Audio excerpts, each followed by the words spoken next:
बोलिए सर्वशक्तिमान प्रभु की जय।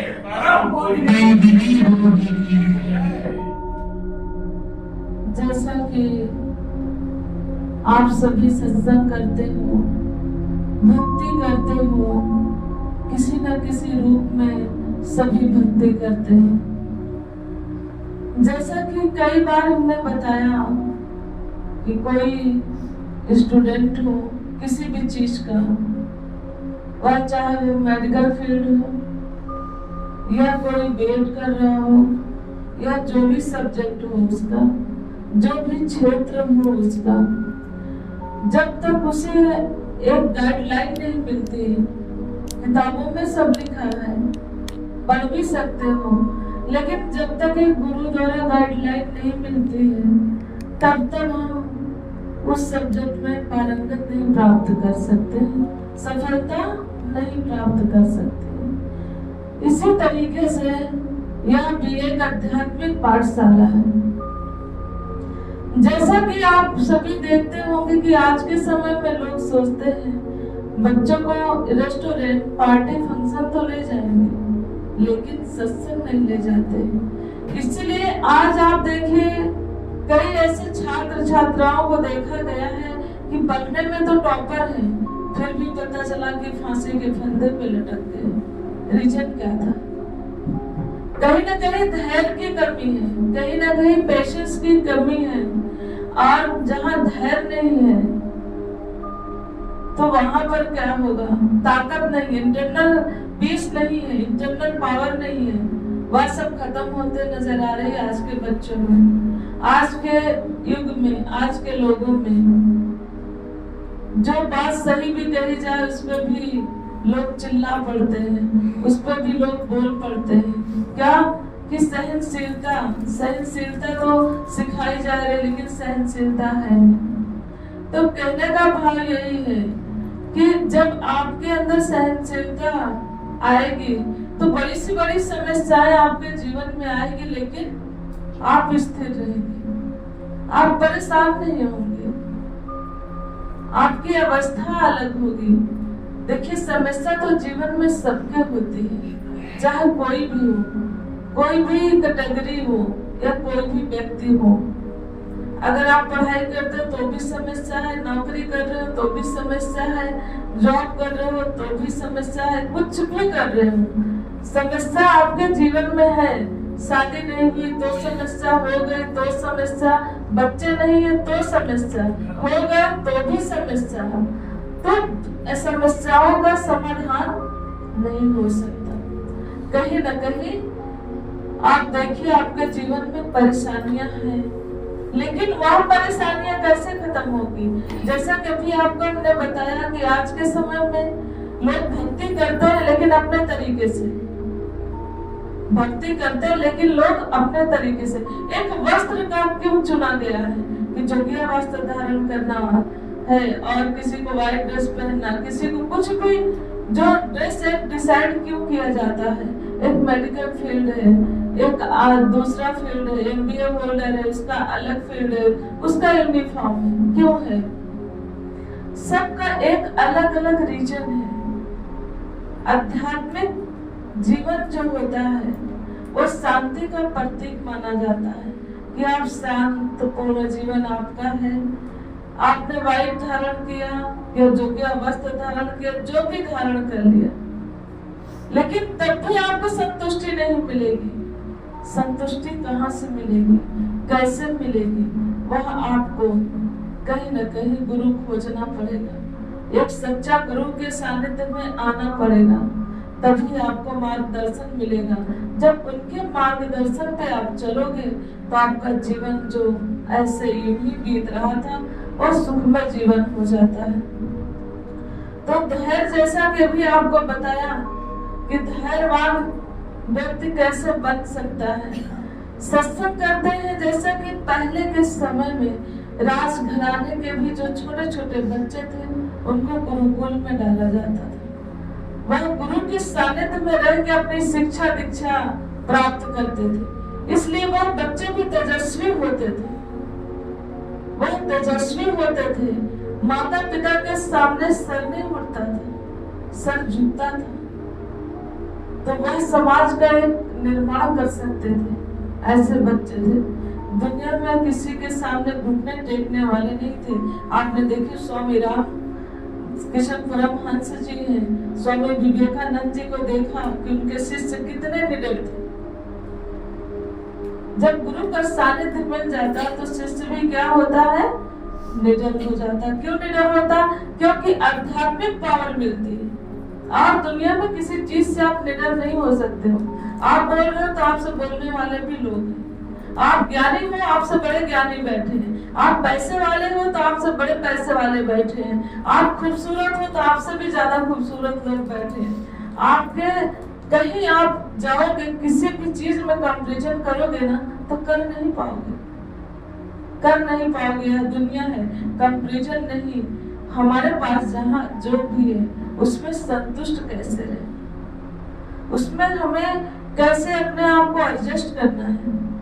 जब संतुष्ट रहोगे, अपने आप में एडजस्ट करोगे, प्रभु पर भरोसा करोगे तो प्रभु स्वयं, कोई नहीं कहते ना आपकी मदद नहीं करना चाहेगा तो प्रभु कराते। आप क्या समझते हो, कभी कुछ लोग हैं, किसी को 100 रुपए मिल गया, 50 रुपए मिल गया या कोई ऐसी मदद कर दिया, तो यह सब प्रभु की प्रेरणा से होता है। जिसे प्रभु का ज्ञान होता है उसे ही यह समझ में आ जाता है कि आज तो मेरे पास एक पैसा नहीं था, आज प्रभु की कृपा हुई, किसी के द्वारा हमने यह कार्य किया भी नहीं उस लेवल से, फिर भी हमें 100 रुपए का फायदा हो गया, 1000 का फायदा हो गया। तो यह बिजनेस का नियम है। बिजनेस में भी ऐसा होता है। जो कस्टमर भी होते हैं वो भगवान तुल्य होते हैं। प्रभु चाहे तो एक चाट की दुकान रख के भी लोग महल बना लेते हैं, उनके दुकान पर भगवान लाइन लगा देंगे। तो कहने का भाव यह है कि प्रभु के ऊपर भरोसा करें, और जब उन पे भरोसा करके चलेंगे ना तो आप देखिए जीवन में सफल हो जाएंगे, और सफल होने के साथ साथ आपका जीवन बदल जाएगा और आपको ताकत आ जाएगी, दुनिया से लड़ने की क्षमता हो जाएगी, और दिन प्रतिदिन क्या होगा, आपकी तरक्की होती चली जाएगी। जैसा कि गुरु की सानिध्य सबको प्राप्त भी नहीं होता, और जिसे प्राप्त होता वह समझ भी नहीं सकता। जैसे एक आपने देखा होगा, नाम सुना होगा, एक शिष्य जी, एक शिष्य क्या थे, उनका नाम था संदीपनी, लेकिन लोग संदीपन कहते हैं। और उनके जो गुरु थे, उनके गुरु जी बहुत उग्र स्वभाव के थे। कैसे थे? बहुत ही उग्र, और कहते ना उपद्रव करते थे, उद्दंडता करते थे, परेशान करते थे शिष्यों को। जो उनके पास शिष्य जाता था वह इतना परेशान करते थे, वो कभी मार भी देते थे, कभी पागलपन का नाटक करते थे, ऐसा ऐसा वह नाटक करते थे और ऐसी हरकत करते थे, कोई भी शिष्य उनके पास टिक नहीं पाता था। और टिका कौन? सिर्फ और सिर्फ संदीपन। और लास्ट में क्या हुआ? लास्ट में जब गुरुजी देखे कि यह टिका रह गया, जब उनकी अवस्था ढली तो उन्होंने पूछा कि ये बताओ, हमने सबके साथ वही व्यवहार किया, वही व्यवहार तुम्हारे साथ किया, लेकिन तुम टिके क्यों रह गए मेरे पास? मेरे गुरुजी, मैंने यही सोचा कि अगर मैं आपका साथ छोड़ दूंगा तो आपको कौन नहलाएगा, कौन खाना खिलाएगा, कौन आपका ख्याल रखेगा, कौन भिक्षाटन करके आपको खाना भोजन बना के खिलाएगा। यह सब सोच के मैं नहीं जाता। और वैसे भी यह मेरा जीवन आपके चरणों में समर्पित है, तो मैं कहाँ रह गया? मेरा जीवन तो आपके चरणों में समर्पित हो गया, तो मेरा जीवन बचा ही नहीं, तो मैं कहाँ रह गया? इसलिए मैं पूरा जीवन आपके चरणों में समर्पित है। यह जीवन जो मर्जी सो करे, जो मर्जी करे, मैं बस हाथ जोड़ के खड़ा रह के बर्दाश्त कर सकूं।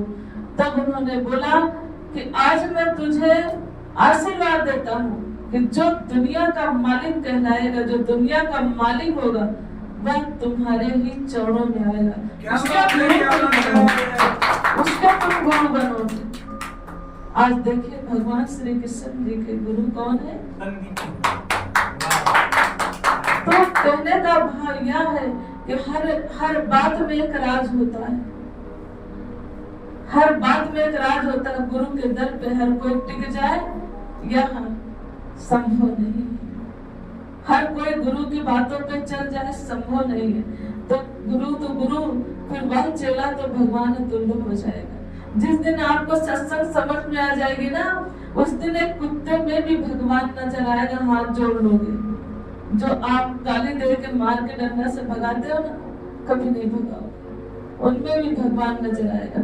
तो वही बात है ना कि इंसान के अंदर हम भगवान को नहीं देख पाते, और देखने वालों ने कुत्तों में भी भगवान को देख लिया। तो इसलिए सत्संग बहुत जरूरी है। जैसे हमारे लिए खाना पीना सोना जरूरी है, इसी तरह तरीके से हमारे जिंदगी के लिए सत्संग भी उतने महत्वपूर्ण है, जीवन सुंदर जीने के लिए। जब तक धरती पे हो तब तक सत्संग भक्ति कर लो, बाकी यहाँ का कुछ जाएगा नहीं, साथ सिर्फ यही जाएगा। थोड़े दिन का जीवन है, किसी का सहयोग कर लीजिए, सत्संग भक्ति कर लीजिए। यहाँ के लिए बहुत कुछ कमाया, ऊपर के लिए कमाना सत्संग भजन कीर्तन गुरु का स्थान है, और इसके अलावा कोई कमाई आपके साथ नहीं जाएगी। जो साथ जाएगी उसको आप कमाते नहीं हो, जो साथ नहीं जाती वो सब कुछ कमाते, वही रिश्ते नाते पैसे कौड़ी महल अटारी सब कुछ। इसलिए वास्तविक जीवन दिखा देता है सत्संग, वास्तविकता सिखा देता है, यही सत्संग होती है। बाकी सत्संग में हीरे जवाहरात नहीं, शब्द ही हीरे जवाहरात से कम नहीं होते। तो आइए एक एक की कदर करना सीख जाए, एक एक की कदर करना सीख जाए, और आप देखिए आपका जीवन ऊंचा उठता चला जाएगा। कभी जीवन में याद न रखें, यह याद रहे कि कोई साथ हो साथ ना हो कोई फर्क नहीं पड़ता, बस प्रभु आपका साथ ना छोड़े, उनको आप ना छोड़े, सब छोड़ दे लेकिन आप उन्हें ना छोड़े, उन पे भरोसा करें। देखिए आपके जीवन में कितना परिवर्तन होता है, आपका जीवन सुखमय हो जाएगा। तलवार गले के पास आएगी ना, वो भी हार बन जाएगी। इस लेवल का विश्वास भगवान पे करना होगा आपको कि तलवार दिख जाए तो डर के भाग गए, नहीं, मेरा प्रभु है मारने वाला, प्रभु बचाने वाला। तो आइए इन शब्दों के साथ हम क्षमा चाहते हैं, प्रेम से बोलिए जय श्री।